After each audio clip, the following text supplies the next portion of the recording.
वासुदेव की आराधना करो, जो चाहोगे वो प्राप्त हो जाएगा। भगवान श्री कृष्ण की आराधना कभी व्यर्थ नहीं होती, इसके सिवा कोई उपाय नहीं है। अदिति ने पूछा, उपासना का स्वरूप क्या होगा? मेरे मनोरथ की पूर्णता होनी चाहिए, आप उपदेश कीजिए, मैं वो नियम धारण करूंगी। मैं बहुत दुखी हूं, मुझे ज्ञान नहीं, मेरे पुत्र स्वर्ग पर विराजमान हूं, मैं देखना चाहती हूं, मुझे आराधना बताइए, क्या आराधना करनी? मैं देव माता हूं। कश्यप जी ने कहा, देवी, भगवान को प्रसन्न करने के लिए जिस व्रत का उपदेश वो मैं तुम्हें बता रहा हूं, ये फागुन के शुक्ल पक्ष में 12 दिन तक केवल दूध पीकर किया जाता है, और जो कामना करे उस कामना की पूर्ति हो जाएगी। 12 दिन तक इसे पयो व्रत कहते हैं। इन व्रतों में बड़ी सामर्थ्य है। अमावस्या के दिन शूकर की खोदी हुई मिट्टी उसको लावे और अपने शरीर को मलकर नदी में स्नान करे। उस समय ये मंत्र पढ़ना चाहिए, त्वं देव्यादि वराहेण रसायाः स्थानमिच्छता उद्धृता से नमस्तुभ्यम पापमानम में प्रणाशय। संस्कृत ना आवे तो हिंदी से, हे देवी, प्राणियों के स्थान देने की इच्छा से वाला भगवान ने रसातल से तुम्हारा उद्धार किया था। हे पृथ्वी देवी, तुम्हें नमस्कार है, तुम मेरे पापों को नष्ट कर दो। ऐसा कहते हुए और सुअर की खोदी हुई मिट्टी से पूरे शरीर को मलकर फिर नदी में स्नान करें। इसके बाद अपने नित्य नैमित्तिक नियमों को पूरा करके एकाग्रचित से मूर्ति, वेदी, सूर्य, जल, अग्नि और गुरुदेव रूप से भगवान की पूजा करें। फिर प्रार्थना करें, प्रभु आप सर्वशक्तिमान हैं, अंतर्यामी और सबके आराधनीय हैं। समस्त प्राणी आप में और आप समस्त प्राणियों में निवास करते हैं, इसी से आपको वासुदेव कहते हैं। आप समस्त चराचर जगत और उसके कारण के भी साक्षी हैं। हे भगवान वासुदेव, मैं आपको नमस्कार करती हूं। भगवान को नमस्कार करके भगवान की स्तुति करें कि आप सबके प्राण हैं, आप इस जगत के स्वरूप हैं, आप योग हैं, योग के कारण हैं, आदिदेव हैं, पीताम्बरधारी केशव। मैं आपकी स्तुति करती हूँ, आपके चरण रज की उपासना करती हूँ, आपकी कृपा लालसा प्राप्त करने के लिए। फिर गंधमाला आदि से भगवान का पूजन करे और दूध से भगवान की मूर्ति का स्नान करावे। इसके बाद वस्त्र, यज्ञोपवीत, आभूषण, जो व्यवस्था है, द्वादशाक्षर मंत्र से भगवान का पूजन करें और दूध में पकाए हुए घी और गुड़ और साली के चावल से द्वादशाक्षर मंत्र से हवन करे। कुछ नैवेद्य भोग लगावे, सबको बांट दे, जरा सा स्वयं पाले। भगवान को आचमन करावे, फिर तांबूल पान का बीड़ा और 108 बार द्वादशाक्षर मंत्र का जप करे। फिर 4 प्रदक्षिणा दे और भूमि पर लौटकर साष्टांग दंडवत प्रणाम करे। निर्माल्य को सिर पर लगावे और वो जो खीर बनावे रोज कम से कम 2 ब्राह्मणों को पवावे, उनको दक्षिणा दे, सत्कार करे। ब्रह्मचर्य से रहे, प्रातः काल स्नान करके दूसरे दिन फिर ऐसी पूजा करे, फिर भगवान को वैसे दुग्ध स्नान की, फिर वैसे 2 ब्राह्मणों को। 12 दिन तक ऐसे ही ब्रह्मचर्य रहकर वो स्वयं केवल दूध पिए, पयोव्रत कहते हैं, और भगवान की ऐसे आराधना करे, जो चाहेगा वो प्राप्त हो जाएगा। ये फाल्गुन शुक्ल प्रतिपदा से लेकर त्रयोदशी पर्यंत ब्रह्मचर्य से रहे, भूमि पर शयन करे, 3 समय स्नान करे, झूठ न बोले, पापी आदमी से बात न करे और पाप की बात न करे, और छोटे बड़े सब भोगों का त्याग कर बिल्कुल ऐसे ही रहे जैसे संत। किसी भी प्राणी को कष्ट न पहुंचाए, भगवान की आराधना करे, तो ये बहुत कम समय में 12 दिन में ये पयोव्रत रखने वाला जो कामना करेगा उसकी पूर्ति हो जाएगी। अत्यंत एकाग्रचित होकर के इसकी आराधना करना चाहिए। पयोव्रत, इसका नाम पयोव्रत है। ब्रह्मा जी ने मुझे बताया था, मैंने तुम्हें बता दिया। देवी तुम भाग्यवती हो, तुम इसको कर सकती हो। कल्याणी, भगवान को संतुष्ट करने वाला ये सर्व पयोव्रत है जिससे भगवान प्रसन्न होते हैं। परीक्षित, अपने पतिदेव महर्षि कश्यप जी का उपदेश प्राप्त करके अदिति ने सावधानी से 12 दिन तक पयोव्रत का अनुष्ठान किया। जे ही पूरा व्रत हुआ तो सामने देखा भगवान प्रकट हो गए। अच्छा, भगवान जब प्रकट हुए तो चाहे देवकी वसुदेव जी के सामने या यहां इस समय अवतार ले रहे हैं तो पहले चतुर्भुज रूप में प्रकट होते हैं और फिर भगवान जो अवतार लेना चाहते वो रूप धारण करते हैं। तो यहां भी शंख चक्र गदा पद्म धारण किए हुए सामने प्रकट हो गए। अदिति जी तो विकल हो गई और प्रेम विवल होकर पृथ्वी पर लौटकर साष्टांग दंडवत प्रणाम किया। फिर उठकर हाथ जोड़कर भगवान की स्तुति करने की चेष्टा की, परंतु इतना आनंद, इतने आंसू की बोल न सकी। सारा शरीर पुलकित हो गया और आनंद उल्लास के साथ कंपायमान शरीर चुपचाप खड़ी है। परीक्षित, यज्ञेश्वर भगवान श्री हरि देख रहे थे। माता अदिति धीरे धीरे साहस करती कि भगवान का कुछ स्तवन करें, पर स्थिति इतनी प्रेम विकल है। फिर हिम्मत की और लड़खड़ाए हुए शब्दों में कहा, आप यज्ञ के स्वामी हैं, स्वयं यज्ञ हैं, आप अच्युत हैं। आपके चरण कमलों का आश्रय लेकर घोर पापी भी भव समुद्र से तर जाता है। आपके नाम का कीर्तन, नाम का श्रवण ये संसार से तारने वाला है। आपके नामों के श्रवण मात्र से परम कल्याण हो जाता है। हे आदि पुरुष, हम आपकी शरण में हैं। सारी विपत्तियों का आप नाश करने वाले हैं। हे स्वामी, आप हमारा कल्याण कीजिए।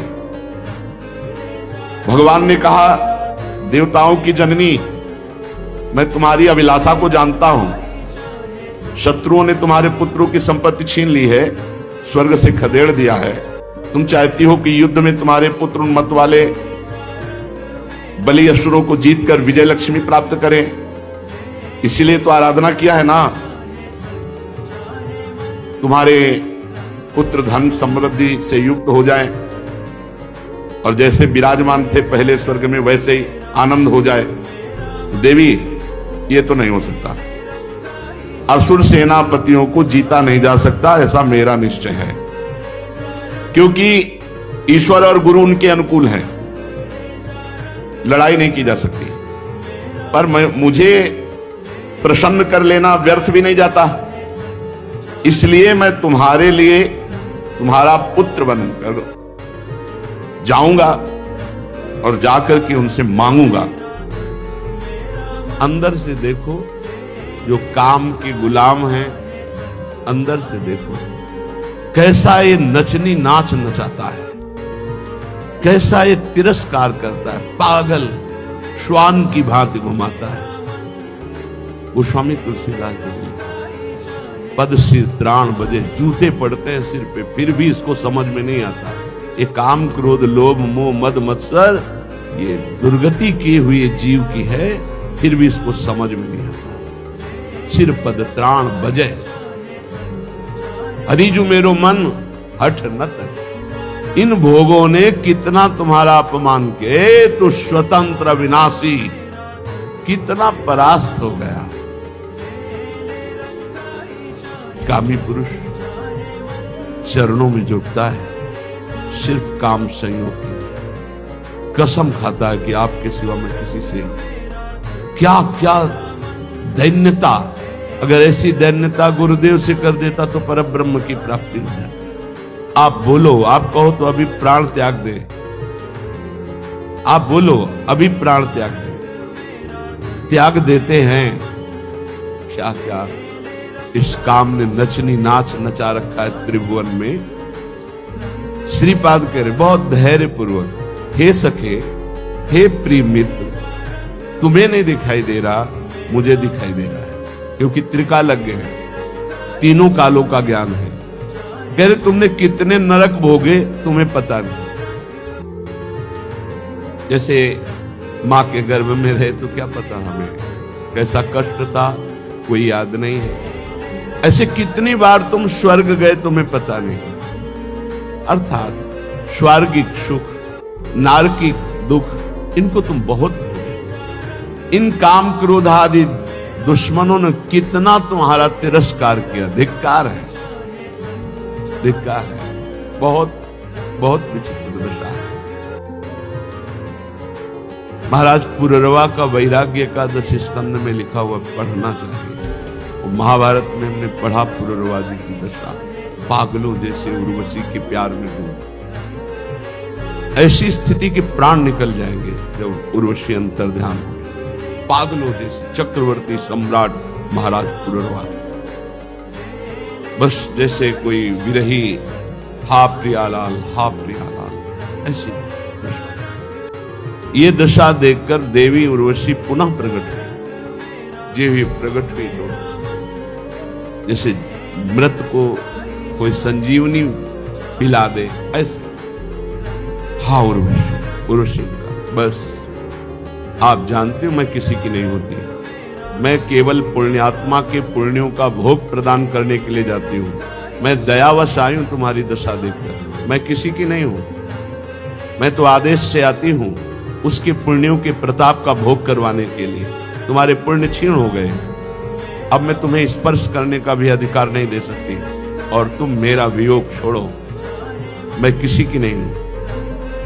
अंतर तब उनको जो झटका लगा, वैराग्य आया, तो उनका धिक्कार है मुझको। भगवान बड़ी कृपा करते हैं जब सांसारिक प्यार में ठोकर दे, बड़ी कृपा होती है उनकी। जिनको थोड़ा भी धर्म का ज्ञान है तो उनका रास्ता प्रभु की तरफ खुल जाता है। जैसे चिंतामणि ने ठोकर लगाई, बिल्व मंगलाचार्य बन गए। ठोकर लगनी आवश्यक होती है। बहुत द्रवित हृदय होता है आशिकों का, वही आशिकी अगर मुड़कर हरि की तरफ लग जाए, परमानंद की प्राप्ति हो जाए। पूज्य जीव गोस्वामी जी से जब कोई दीक्षा लेने जाता था तो ये पूछते थे, तुम्हारा मन कहां आसक्त है? कहते स्त्री में। ठीक है, काम हो जाए। मंत्र दे, तुम्हारा मन? बोले पुत्र। हाँ, एक आए धनी कुछ भेंट रखी और कहा शिष्य बनना चाहते, तुम्हारा मन कहाँ है? बोले किसी में आसक्त नहीं। बोले हमारे लायक नहीं है, काशी जाओ, वहां किसी ज्ञानी की शरण लो, हमें तो आशिक चाहिए। मोड़ना है, आसक्ति को मोड़ दिया। जो पत्नी में है, पुत्र में है, माँ में है, पिता में है, शरीर में है, भोगों में है, वैसी थोड़ा प्रभु में हो जाए, निहाल हो जाए जीव। कहते तुम जरा सोचो, सब बैठे हो, सोचो जरा कैसा तिरस्कार करते हैं काम क्रोध लोग आदि। आप गिड़गिड़ाते हैं, आप चरणों में गिरते हैं, और वो रौंदता है काम। वो तुम्हारे तनिक भी सम्मान की बात नहीं देखता, वो तुम्हें बार बार गिराता है, बार बार पतित करता है। तुम्हें कभी इस विषय में अहम जागृत नहीं होता कि मेरी कितनी दुर्गति हो रही, मैं कितना नीचे गिरता जा रहा हूं, मैं कितना नीच हो चुका हूं। कभी इसमें अहम जागृत करो कि आए काम तूने बहुत परास्त किया, अब मर चाहे जाऊं तुझे स्वीकार नहीं करूंगा। एक बार करो तो भगवान का बल जागृत हो। जहां अहंकार नहीं करना चाहिए वहां अहंकार करते हैं। गुरुजनों से, पूज्य जनों से, शास्त्रवेत्ताओं से, भगवत प्रेमियों से यहां दैन्यता, यहां गिड़गिड़ाओ, यहां बार बार अपने अहंकार को गिराओ तो यहां मंगल हो जाएगा। लेकिन नहीं, यहां अहम दिखाओगे और वहां काम की गुलामी में गिड़गिड़ाओगे। वहां अपने अहम को जागृत करो तो तुम्हें वीर समझे कि अय काम, अब तक बहुत परास्त किया, आज मैं भगवान के चरणों का आश्रय लेकर देखता हूं कि तू अब कैसे परास्त करता है। तू भी भगवान की शक्ति से युक्त है, तो मैं भी भगवान का अंश हूं और उन्हीं की शक्ति से संपन्न हूं। देखता हूं तू मुझे कैसे प्राप्त करता है। यहां हम जागृत करो तो कुछ समझ में आवे। इन काम आदि दोषों ने कितना तिरस्कार किया है सखे, कभी तूने सोचा नहीं। अब वर्तमान में सोच लो, अभी इसी क्षण ये मानव देह इन विकारों पर विजय प्राप्त करके भगवदानंद में डूबने के लिए मिला है। इसलिए हे सखे,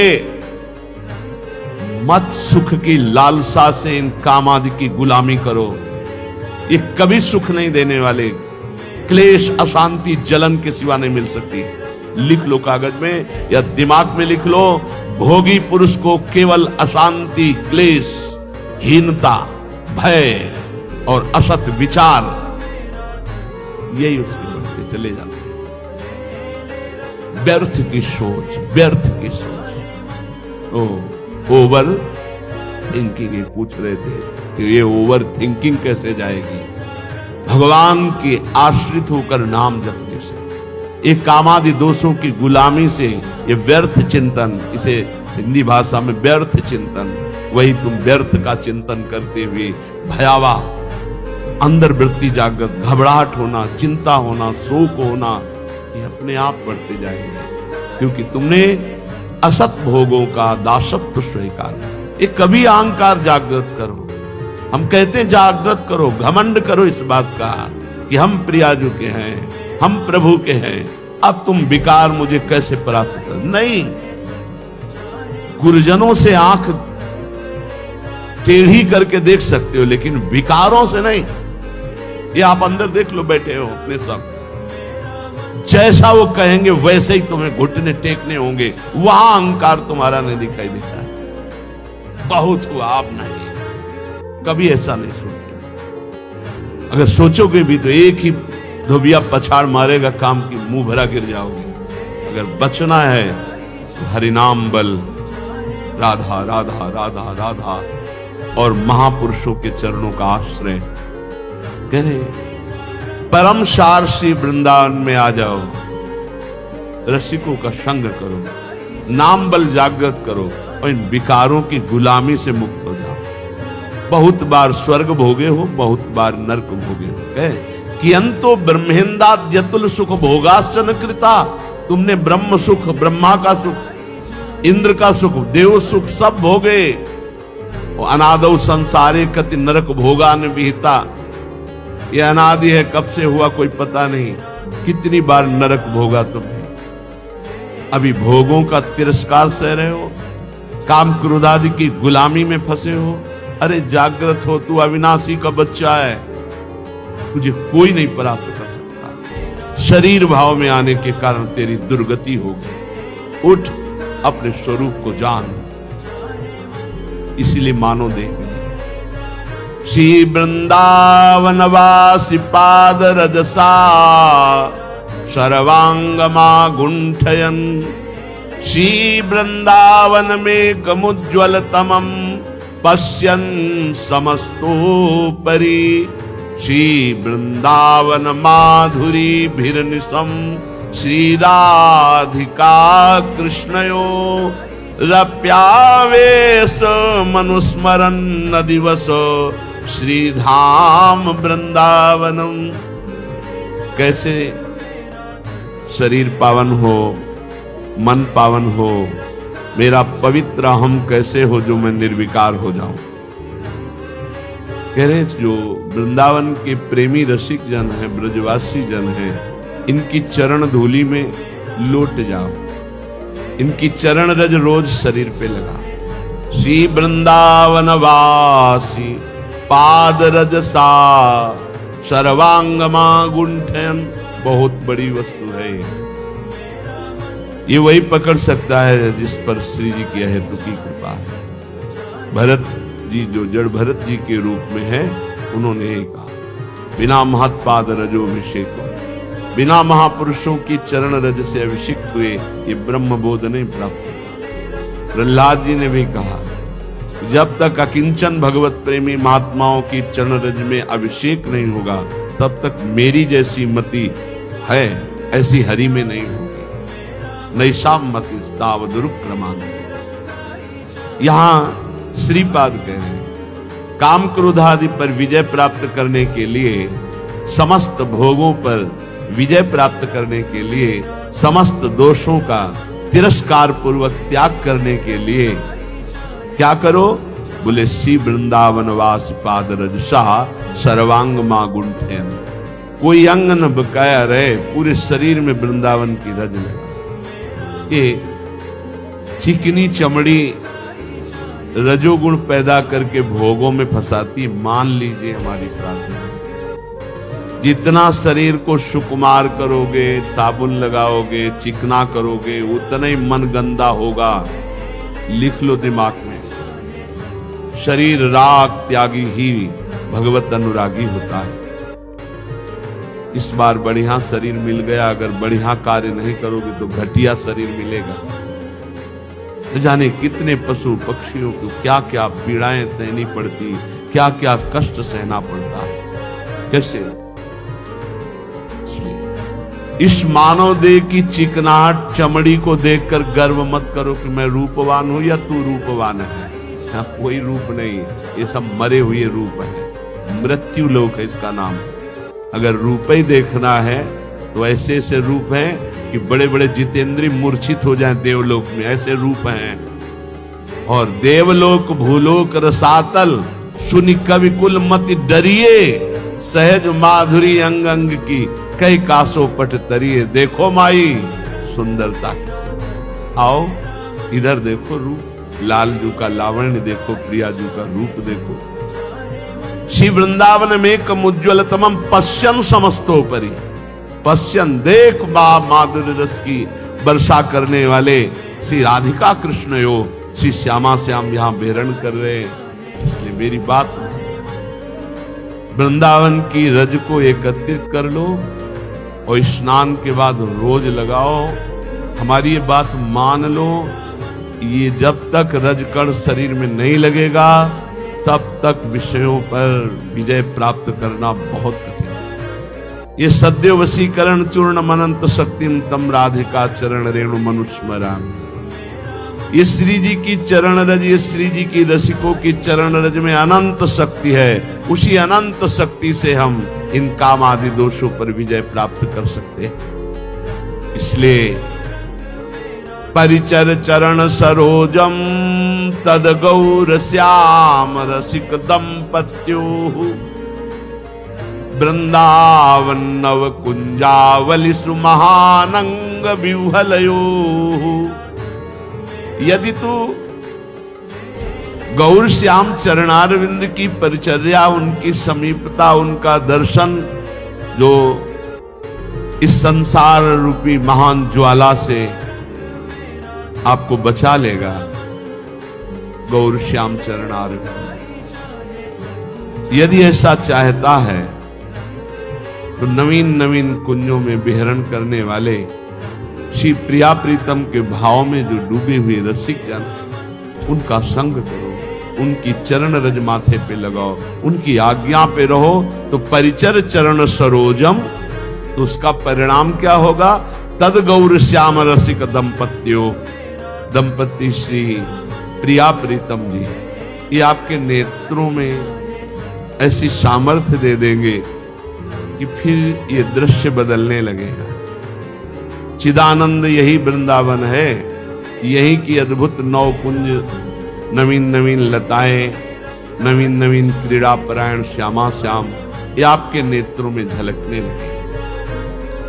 जब हम भगवत प्रेमी महात्माओं का संग करते हैं तो हमारे अंदर ये 8 पुष्प जागृत होते हैं, जिन 8 पुष्पों से आराध्य देव प्रसन्न होते हैं।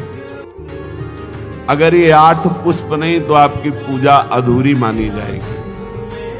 हर उपासक के हृदय में ये 8 पुष्प जागृत होते हैं, तब इष्ट देव पूजा स्वीकार करके प्रसन्न हो जाते हैं। ये शास्त्र सम्मत, और ये अभी तो आज आपको सुना रहे, ये नैष्ठिक ब्रह्मचर्य में ही बात पकड़ में आ गई थी। तभी हितधाम तक प्रगट सेवा बहुत ही उदासीनता पूर्वक होती थी। कभी पोशाक नहीं धारण कराया, कभी जैसे छवि जो विराजमान यही छवि थी, यही नाम से स्नान, और गुरुजी जो इत्र दे देते थे वो इत्र लगा दिया, और इतना मिश्री का टुकड़ा भोग। हर समय हमारे अंदर यही था कि प्रियाजू का भोग और प्रियाजू के पुष्प कुछ अलग होते हैं, उनकी प्राप्ति। अहिंसा सत्यमस्तेयम ब्रह्मचर्य मकलकता एतानि मानसान्याहुर्व्रतानि हरितुष्टये। क्या कह रहे हैं? जो इन व्रतों का पालन करता है उसको 8 पुष्प प्राप्त होते हैं। जो पुष्प हैं उनका नाम अभी बताए देते हैं, पर उन पुष्पों की प्राप्ति का उपाय बता है। पुष्प है अहिंसा प्रथमम पुष्पम, द्वितीयम कर्णग्रहा, तृतीयकम भूतदया, चतुर्थम शांतिरेव च, समस्तु पंचमम पुष्पम, ध्यानम चैव तु सप्तमम, सत्यम चैवाष्टमम पुष्प, मेतैस्तुष्यति केशवः। ये 8 पुष्प ये उसको प्राप्त होते हैं। इन्हीं पुष्पों से भगवान को अधीन किया जाता है, इन्हीं पुष्पों को भगवान पसंद करते हैं। जो व्रत है ये कायिक व्रत कहा जाता है, जिसमें हम फलाहार रहते हैं, दुग्धाहार रहते हैं या जल पीकर रहते हैं। इसके द्वारा अगर मानसिक व्रतों की स्थापना नहीं हुई तो कायिक व्रत का कोई महत्व नहीं है। आजकल तो व्रत का उपहास किया जाता है, व्रत का उपहास किया जाता है। आप ऐसे ऐसे भोग सामग्रियां की जो प्राय रोज नहीं पाई जाती वो व्रत में पाई जाती है। सवा के चावल की खीर हमने देखा है, बढ़िया मेवा डालकर सवा के चावल की खीर, कूटू की पूड़ी और बढ़िया सब्जी, घिया, आलू, ऐसे सेंधा नमक घी से बढ़िया पके हुए, क्योंकि आज पलार पाना है, सिंघाड़े का हलवा, विविध प्रकार। काय को उपहास कर रहे हो? ये व्रत है। एक दिन में मर जाओगे, कूटू और सिंघाड़ा और दुनिया की चीजें इकट्ठा कर रहे हो। अगर कोई कायिक व्रत रहना है तो उसका फल है मानसिक व्रतों की प्राप्ति होना। देखो सिद्धांत को समझना, केवल कायिक व्रत रहकर जबान की वृत्तियों का पोषण कर रहे हो, इतने इतने पदार्थ मिलते हैं, आप खरीद ला सकते हैं। एकादशी हो आप खरीद लाइए जाकर के, हजारों रुपया लगाकर आप भोग सामग्री इतनी, जो शायद है कि व्रत में जो नहीं रहते वो उतना नहीं पाते होंगे। हम कायिक व्रत का उपहास करते हैं। कायिक व्रत तभी माना जाएगा जब एक भुगतो, एक बार केवल, वो भी बहुत अल्पा। अगर जल से काम चल जाता है तो जल ले लीजिए, जिसे आप एकादशी व्रत लेते हैं। धन्यवाद, बहुत बड़ी बात, बढ़िया है। इन व्रतों का फल है मानसिक व्रतों में पहुंचना। अगर आपके अंदर ये मानसिक व्रत जागृत नहीं होते तो आपका कायिक व्रत सफल नहीं हुआ। और मानसिक व्रतों से इन 8 पुष्पों की प्राप्ति होती है। इन 8 पुष्पों की आराधना से भगवत प्राप्ति होती है। सिद्धांत को समझना। सिद्धांत को अगर नहीं समझोगे तो बाहरी तुम्हारी वृत्ति मान्यता की बनी रहेगी। इसलिए हमारी बाहरी मान्यता नहीं है। हम खास बातें नहीं समझते कि आप बहुत विदेशी फूलों के बहुत, हमारा इसमें ज्यादा धन है तो उसका सदुपयोग हो रहा है, लेकिन इससे भगवत प्राप्ति नहीं होने वाली, ध्यान रखना। ये बिल्कुल सिद्धांत पर, इसीलिए हम उदासीन रहते थे। ये तो श्री जी की इच्छा ऐसा नहीं, हमारा उदासीन स्वभाव था।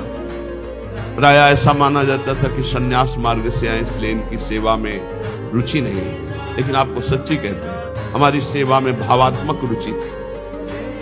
प्रकट में वस्तुएं नहीं, लेकिन हम जानते हैं गुरु कृपा से कि किन वस्तुओं से हमारी लाडली जो प्रसन्न होती है। ये मानसिक व्रत आने ही चाहिए कायिक व्रत से। अगर मानसिक व्रत नहीं आए तो कायिक व्रत का कोई महत्व नहीं रहा। इसीलिए साधन विविध सकाममति सब स्वार्थ सकल सबे जो अनीति ज्ञान ध्यान व्रत कर्म जिते सब काहू में नहीं मोहि प्रतीति। ये हमारा रस सिद्धांत है। ज्ञान ध्यान व्रत कर्म जिते सब काहू में नहीं मोहि प्रतीति। रसिक अनन्य निशान बजायो एक श्याम श्यामा पद प्रीति। श्री हरिवंश चरण निज सेवक बिचले नहीं छाणी रस रीति। अहिंसा सत्यमस्तेयम ब्रह्मचर्यम मकल्पता एतानि मासान्याहुर व्रतानि हरितुष्टये। हरितोष व्रत प्राय इस शब्द को एकादशी से जोड़ा जाता है कि एकादशी हरितोष व्रत है, ऐसा भी माना ये, लेकिन कायिक व्रत है। यहां करें हरितुष्टये, बिल्कुल भगवान को प्रसन्न करने के लिए, जिसमें निश्चित प्रसन्न हो जाएंगे। कायिक व्रत का फल है मानसिक व्रत जागृत होना, मानसिक अहिंसा।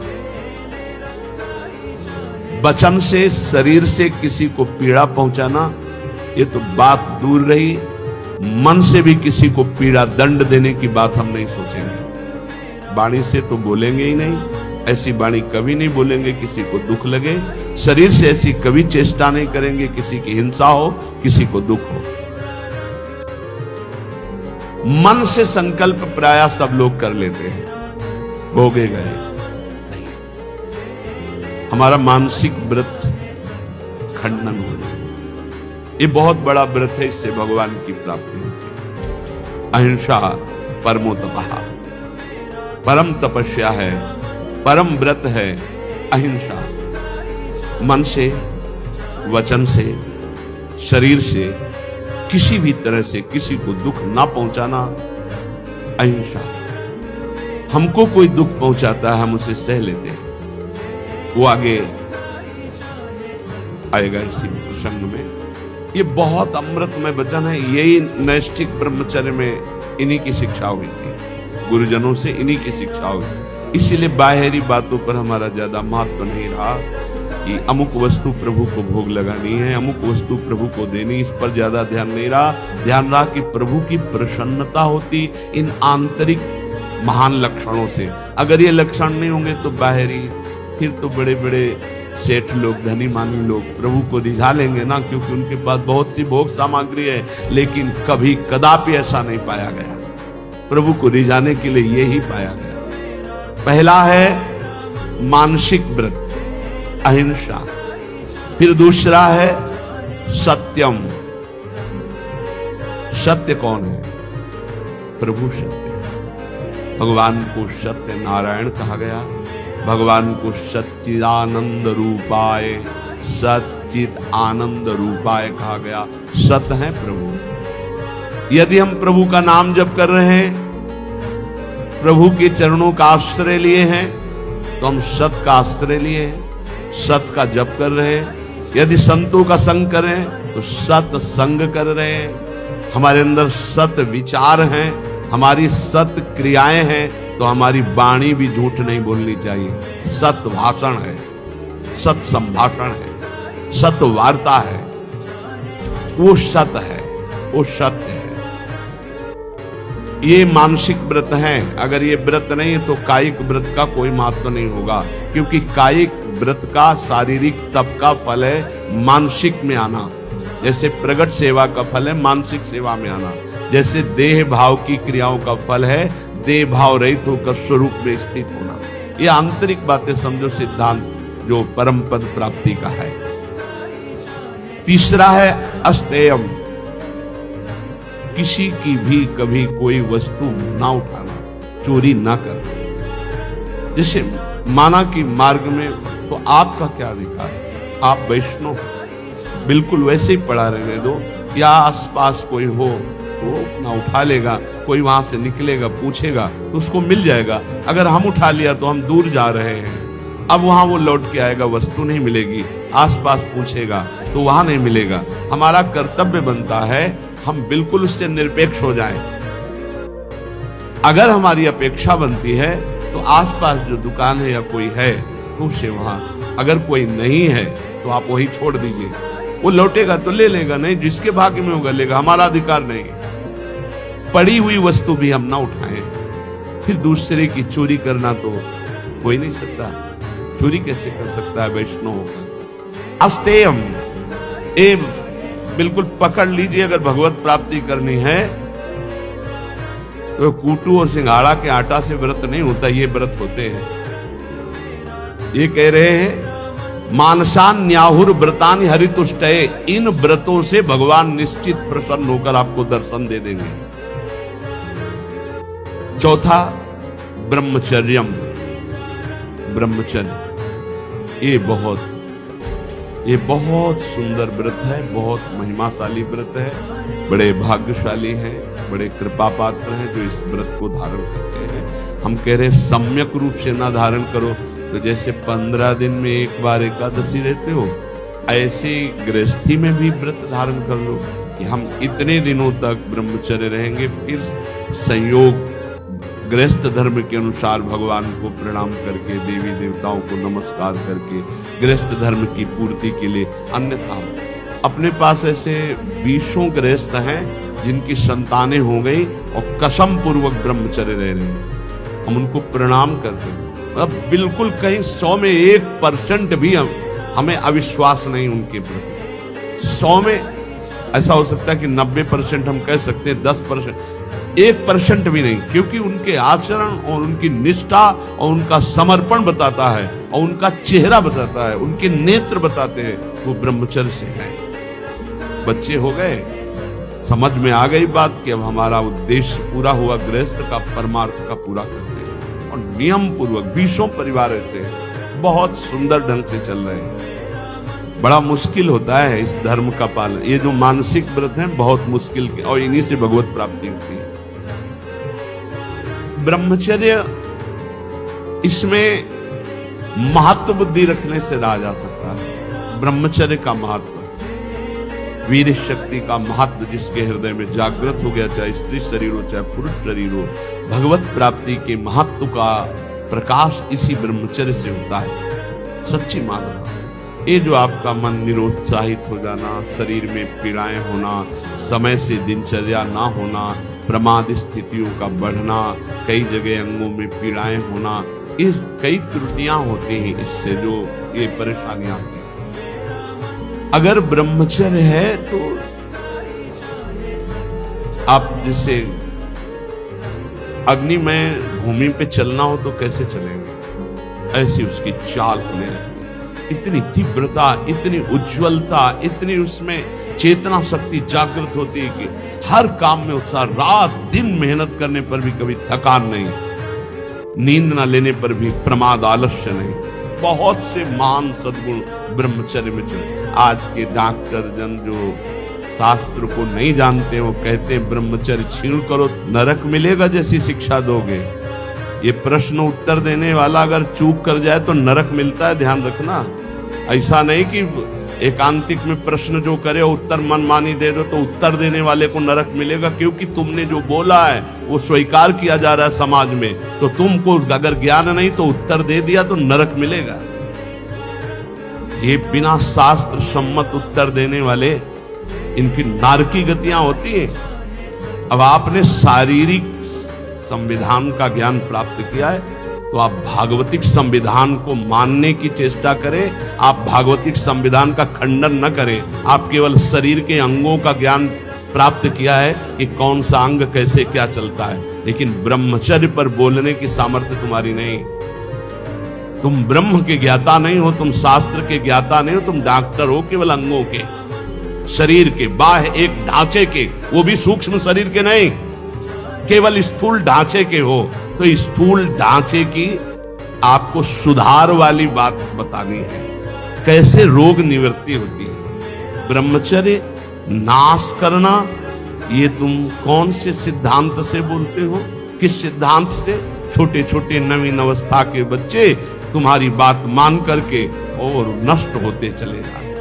8-8 बार 10-10 बार वो ऐसी चेष्टाएं करके इस दशा को प्राप्त हो गए कि सामने आके कहते, एक अधिकारी का बच्चा हुआ, अधिकारी भी बैठे थे अपनी पोजीशन में, सिर्फ आपका वीडियो सुना तो आपको बताने आया हूं। मुझे बचा लीजिए। ऐसे बैठे तो बिल्ला लगे, मुझे बचा लीजिए, नहीं मैं अपना शरीर दे आऊंगा। नहीं नहीं बच्चा, नहीं बिल्कुल नहीं, तुम बिल्कुल ठीक हो जाओ। तुम एक बार हिम्मत करो, हमारी बात को मानो। हमारे पास कोई औषधि जादू टोना नहीं, केवल हमारी बात मान लो, भगवान तुम्हें शक्ति देंगे, तुम इससे निकलो, इससे निकलो। ये ब्रह्मचर्य बहुत बड़ी अमृत वस्तु है, हमारी प्रार्थना माने। ये मन जब बहुत तो भगवान छूट दे देते। देख लो, जब तुम्हें घृणा हो जाए, जब तुम्हें लगे कि नहीं करना चाहिए, तो मुझे बताना, मैं तुम्हें सामर्थ्य दे दूंगा। आपको सामर्थ्य मिलेगी। आप जिस दिन से सोच लेंगे कि वास्तविक मुझे अब अपने जीवनी शक्ति की रक्षा करके भगवत प्राप्ति में ये हमें व्रत रखना है, ब्रह्मचर्य व्रत, अलग अलग ब्रह्मचर्य व्रत। गृहस्थ में शास्त्र सम्मत एक पत्नी व्रत और संतानोत्पत्ति के लिए ऐसा संविधान किया गया है। अगर आप उसके विपरीत चलते हैं तो फिर आप व्यभिचार प्रवृत्ति में। परमार्थ में चलने के लिए पूरा अधिकार गृहस्थ का है। ऐसा ना सोचे कि गृहस्थी में होने के कारण मेरा मोक्ष नहीं हो सकता या भगवत प्राप्ति नहीं हो सकती या मैं ब्रह्मचारी नहीं कहा जा सकता। कहा जा सकता है। जिसने पाणिक ग्रहण संस्कार नहीं किया तब तक ब्रह्मचर्य रहा, फिर पाणिक ग्रहण किया तो एक पत्नी व्रत, और वो केवल संतानोत्पत्ति के लिए, और जब संतानें हो गई तो ब्रह्मचर्य, वो पूरा जीवन ब्रह्मचारी माना जाएगा। शास्त्र सम्मत बात कह रहा हूं। और वैरागी तो ब्रह्मचारी होता ही है जो भगवत प्राप्ति करना चाहता है, नैष्ठिक ब्रह्मचर्य। अहिंसा, मन वचन कर्म से किसी को भी पीड़ा या हिंसा न करना। देखो, मच्छर का स्वभाव है वो खून पीता है, भगवान ने उसका स्वभाव बनाया। हमारा कर्तव्य ऐसे करना नहीं है, हमारा कर्तव्य उसको निकाल देना, उसको उड़ा देना। अगर हमारे को बहुत परेशानी, तो मच्छरदानी की रचना भगवान ने कर दी है, आप मच्छरदानी लगा लीजिए। आप उससे बचने की व्यवस्था कर, उसको मारने का अधिकार नहीं। ये हम भागवत से बोल रहे हैं। श्रीमद् भागवत में जहां नरकों का वर्णन है, वहां इसका वर्णन है कि जैसे बिच्छू है, सर्प है, मच्छर है, डांस है, खटमल है, इनका रचना ही भगवान ने किया है और इनका स्वभाव ही है। वो ये नहीं जानते कि मैं खून पी रहा हूं तो इसको पीड़ा हो, नहीं। उसका आहार, जैसे हम गाजर, मूली, ये सब वस्तुएं पाते हैं बड़े स्वाद से, मुझे नहीं पता कि ये जीव है। ठीक जीव वैसे ही वो है जैसे अन्य जीवों में है भगवत चैतन्य शक्ति। आप देखो, मूली है हरी भरी ऐसे, और उखाड़ लीजिए, थोड़ी देर में वो मुरझा जाएगी। अर्थात वो जीव गया, जो मूली में था वो गया। अब वो जीव जीव, आहार जीव बिना जीवे नहीं। तो हमारे लिए जो शास्त्र सम्मत है उसे हम बड़े आराम से पाते हो, मुझे पाप नहीं लगता। ऐसे ही जब मच्छर खून पीता है, उसको ये नहीं लगता कि मैं किसी का खून पी रहा हूं, उसको लगता मैं अपना आहार ले रहा हूं।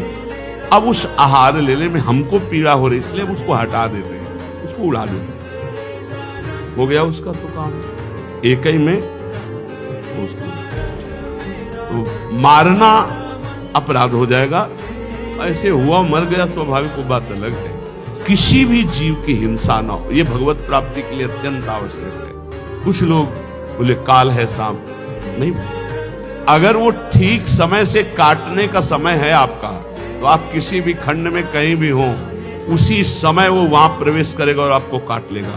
और नहीं काटेगा तो हम सेनपुर में रहे हैं, जो शाम टाइम जैसे लोग भ्रमण के लिए निकलते हैं ना, ऐसे सहस्त्रों सर्प, सहस्त्रों ने हजार होते हैं, कोबरा, पानी वाला, कैसे पैथन, मोटे मोटे जो अजगर टाइप, कितने सांप। कोई केली कर रहा है, कोई फुसकार रहा है, कोई टहल रहा है। इतना भारी जंगल, जिधर जाओ उधर सांप। बदमाशन लगाए बैठे, बगल से उठा, पूरी हिम्मत से बैठे हुए कि अगर इसको काटने का समय है तो काटेगा, नहीं काटना तो बिल्कुल नहीं काटेगा, ये निश्चिंत। और सामने से निकल के खड़ा हो, अंदर से एकदम भगवदाकार प्रभु है, और नीचे क्या चला। ऐसा दृढ़ विश्वास था। और बीछी तो ऐसे थी जैसे काले चीटी चीटा घूमते हैं। ये हम जब कभी कोई सेनपुर का आवे, तिवारीपुर गंगा के किनारे, तो पूछ लेना, वहां दोपहर के समय भले कोई गंगा नहाने चला जाए, नहीं वहां दिन में सुबह और शाम तो कोई जाता नहीं था, रात्रि में तो केवल 2 लोग रहते थे, एक सिद्ध पंजीरी बाबा और एक अपने बाबा, तीसरा कोई। दोपहर के समय वहां भले कोई आ जाए, सुबह शाम वहां इन जीव जंतुओं की ऐसी बाहुल्यता, कभी भी ऐसे टच नहीं किया, कभी नहीं टच। और खूब ऐसे सांप, ये मत सोचो कि सांप दिखाई दिया मार डालो उसको, नहीं, यह अपराध है। आप उसका निवारण कर दीजिए, आपको डर लगता है नहीं। पूज्य श्री राधा बाबा गीता वाटिका में जहरीला सर्प, बाबा ने कहा सुनो प्रभु, हम तो जान रहे हैं कि आप हैं, लेकिन और लोग नहीं जान रहे, अगर और लोग जान गए तो आपको परेशान करेंगे, हम रास्ता बना रहे हैं, आप यहां से निकल जाइए। ऐसे एक लकड़ी करके ऐसे सांप बिल्कुल उसी रास्ते से चल रहा है, वो भगवत भाव से देख रहे हैं, तो सांप भगवान। अभी 10-12 वर्ष पहले की बात है, छोटी कुटिया में थे, तो हितधाम में जिसमें स्वामी शरण जी की कुटिया थी, उसमें एक संत है, वो 2 बजे रात्रि के हम उठ चुके थे, बाबा बाबा देखो कोबरा सांप आक्रमण कर रहा, हम तो अंदर थे, भाग आए, बिल्कुल हमका छेड़ना मत, अंदर विशाल हाथ जोड़ा और कहा देखो आप जानते हो कि हम आपको कष्ट नहीं देंगे, हम ये बांस रख रहे हैं लंबा वाला, आप इसमें लिपट जाओ, हम आपको बाहर कर देंगे, अगर ऐसा नहीं और ये उपद्रव करेंगे तो आपकी हानि हो जाएगी या आप किसी की हानि करेंगे। बांस आप सत्य मानिए, बांस के प्रथम छोर पर ऐसे करके आराम से उठा के राधा राधा राधा राधा बाहर और मदन टेन की तरफ पहुंचे। अरे सब में श्री भगवान है, आप ऐसा डरो मत, जिससे जब आपकी हानि होनी है वो उसको आप रोक नहीं सकते। जन्मेजय जी ने बहुत बड़ी व्यवस्था की थी, परीक्षित जी को तक्षक सर्प काटने के लिए जब सांप हुआ था, तो 7वें दिन उन्होंने एक से एक तांत्रिक मंत्र वाले, एक से एक औषधियां और एक खंभ में महल की रचना करवाई गई थी, एक खंभ और पूरा महल, उसके ऊपर परीक्षित, कहीं भी किसी भी तरह से चींटी भी नहीं रेंग सकती खंभे पे, और मंत्रवेत्ता बैठे हुए हैं, वायु रूप में भी कोई नहीं जा सकता, ऐसे मंत्रों से बांध दिया गया था।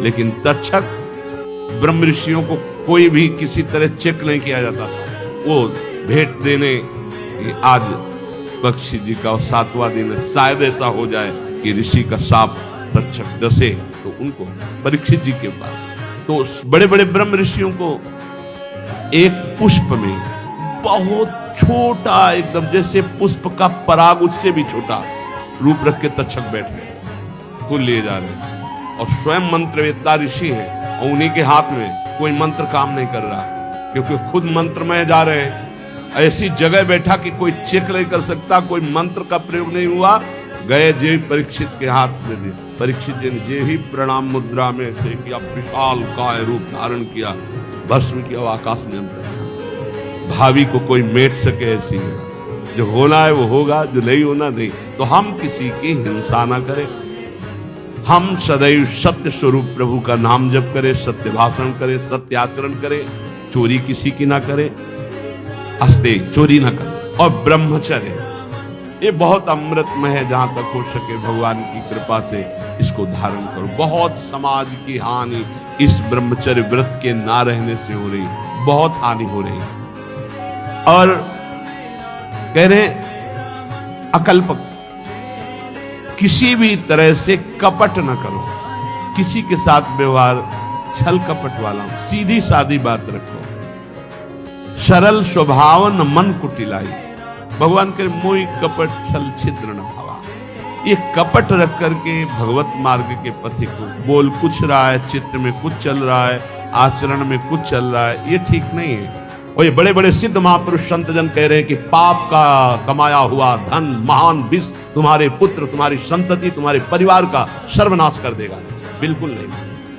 अतरे दिन घटना सुनते हो, बढ़िया गाड़ी में बैठे जा रहे हैं, पूरे बोले 7 लोग जल गए, 6 लोग जल, आप क्यों नहीं समझ रहे हैं? वो जला जला के पाप कर्म के द्वारा किया हुआ जो अर्थ है, उसी गाड़ी में तुम बैठे, वही तुम्हें जलाएगा। उस समय दयावसन कहते बहुत बड़ी गलत घटना हुई, लेकिन अगर उसके कर्म को पूर्व में देखोगे और फिर आपको तो ये लगेगा यही होना चाहिए था। बहुत निर्दयता से पाप कर्म करते हैं लोग, बड़े गुप्त रूप से और बड़ी निर्दयता से। फिर जब वो अपना रंग लाता है तब वो चौड़े पे प्रकाश में जब दिखाई देता है तो दयालु हृदय ऐसा सोचते हैं कि भगवान बड़ा कठोर है, ऐसा नहीं होना चाहिए। लेकिन आपसे सच्ची कहता हूं, उसके निर्णय में पाई भर चूक नहीं है। जितना होता है बिल्कुल करेक्ट होता है, निर्णय उसका बिल्कुल करेक्ट। वो भगवान है, वो ऐसा नहीं है कि वो इतनी चूक कर दे। हम लोग बहुत गलती करते हैं, इसका सुधार केवल मनुष्य जीवन में ही हो सकता है। पूज्य संत महापुरुषों के वचनों से ही हम ये जान पाते हैं कि हमारे जीवन का परम कर्तव्य क्या है। जो उपासक या भक्त भगवान की प्राप्ति के मार्ग में चला है, उसमें ये 5 बातें जब तक ना आवे तब तक कभी किसी को उपदेश ना दे और शिष्य ना बनावे। ये बहुत बड़े सिद्ध महापुरुष हैं, वो बोल रहे हैं। महात्माओं का हृदय माता की तरह दुलार करता है पूरे विश्व को। श्री सीताराम ओंकारनाथ जी महाराज जी ने कहा कि उपदेश देने जैसा खतरनाक खेल और कोई नहीं परमार्थ से भ्रष्ट होने के लिए। परमार्थ से भ्रष्ट होने के लिए उपदेश देने जैसा कोई खतरनाक खेल नहीं। बहुत बड़े महापुरुष हैं, क्योंकि उसमें देहाभिमान पुनः जागृत हो जाता है और काम आदि दोषों की बाहुल्यता, भोगों की बाहुल्यता, सम्मान प्रतिष्ठा की बाहुल्यता, और वो नष्ट होने में देर नहीं लगती। ये 5 बातें जब तक हृदय में ना जाए तब तक किसी को शिष्य न बनाए और उपदेश न दे, नहीं तो भ्रष्ट हो जाएगा पक्का। पहला, जब तक अंतःकरण पूर्ण रूप से शुद्ध ना हो जाए। अंतःकरण कहते हैं बुद्धि, मन, चित्त, अहंकार, 4 करणों को अंतःकरण कहते हैं। अंतःकरण शुद्ध कब माना जाता है? जब बुद्धि के निश्चय में एकमात्र परमात्मा है, मन में संकल्प विकल्प खत्म, केवल मन सावै मनः कृष्ण पदारविंदयो चित्त मुरारी पादार्पित चित्तवृत्ति अहंकार दासत्व में एक भी विकार जिसके अंतःकरण में उदय नहीं होता, वो शुद्ध अंतःकरण वाला महापुरुष प्रथम उपदेश का पहला अधिकारी। अंतःकरण में किसी भी तरह का कोई भी विकार ना होना, पूर्ण अंतःकरण का शुद्ध होना। दूसरा, जो व्यक्ति, ये हम नहीं कह रहे, बड़े महापुरुष कह रहे, सामने शास्त्र इसीलिए रख के बोलते हैं कि आप ये ना सोचे कि हम कोई मनमानी बोल रहे हैं। कुछ भी होगा तो हृदय, शास्त्र, संत तीनों से मिली हुई बात होगी, स्वतंत्र नहीं होगी। कोई भी ऐसी बात यहां से अनुभव युक्त भी निकलेगी तो आप पढ़ लेना, कहीं ना कहीं लिखा होगा। ऐसा नहीं हो सकता कि वो हमारे मनमानी बात हो, क्योंकि हमारा मन बचपन से लेके अभी तक जिसका स्वाध्याय करता रहा, जिनकी जूठन खाता रहा, जिनके चरणों के आश्रित रहा, वही मन में बैठ के बोलते हैं और कोई नहीं। पहला है उपदेश का अधिकारी कौन? जिसमें 5 बातें हो। पहली बात, अंतःकरण शुद्ध, बुद्धि, मन, चित्त, अहंकार, भगवदाकार, एक भी विकार जिसके हृदय में नहीं है। दूसरा, जो व्यक्ति स्वार्थ के लिए उपदेश सीखता है, जो अपनी वासनाओं की पूर्ति के लिए प्रवचन करना सीखता है, वो उपदेशक पक्का भ्रष्ट और दुराचारी हो जाएगा। वो धर्म का निर्वाह करने वाला नहीं होगा और समाज को भ्रष्ट करने वाला होगा। ये सिद्ध महापुरुष लिख रहे हैं, इसमें किसी की टीका टिप्पणी करने की बात नहीं। जिसको बुरा लगे तो भगवान को साक्षी करके हृदय में हाथ रख करके देख लेना। महापुरुषों के वचन डंके की चोट से होते हैं। जिसको बुरा लगे वो छाती में हाथ रख के बिहारी जी को साक्षी करके देख लेना कि ये वचन जो